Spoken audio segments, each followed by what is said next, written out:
the actual final product that I got, both in terms of the CV and the LinkedIn profile write up, have, I believe, made a huge difference to the fact that I'm now in a job that I love, and I've managed to escape a job that I did not love in the slightest. So that's a very positive uptick for me.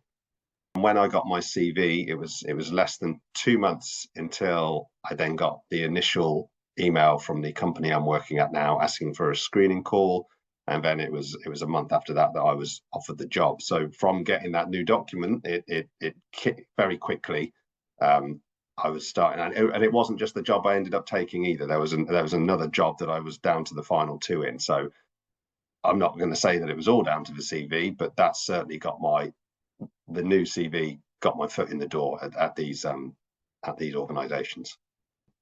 The first positive change when I started using my new CV was it was a positive change for me personally, just in a very good way. I didn't initially recognise the person that was being described in that new CV, because the writer that I worked with did such a good job of bringing out the various skills that I've got that I wasn't necessarily putting across well in my old CV, and arguably wasn't even thinking about myself and how they could apply in the job world, and that's borne out in that the job that I now have is in a slightly different sphere to where I've worked before. So whereas I've always been in publishing, working in editorial on printed publications, now I'm working in a communications department. Everything I'm working on is largely digital. It's online, and it's moved away from the lifestyle publications that I was in, and I'm into a more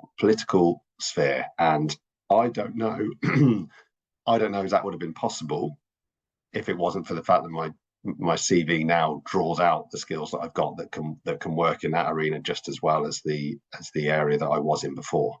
The new LinkedIn profile really helped me because I was a bit of a novice when it came to LinkedIn. It was my wife who said, you kind of need to get on there, Dan, if you're looking for a new job. So, all right, okay.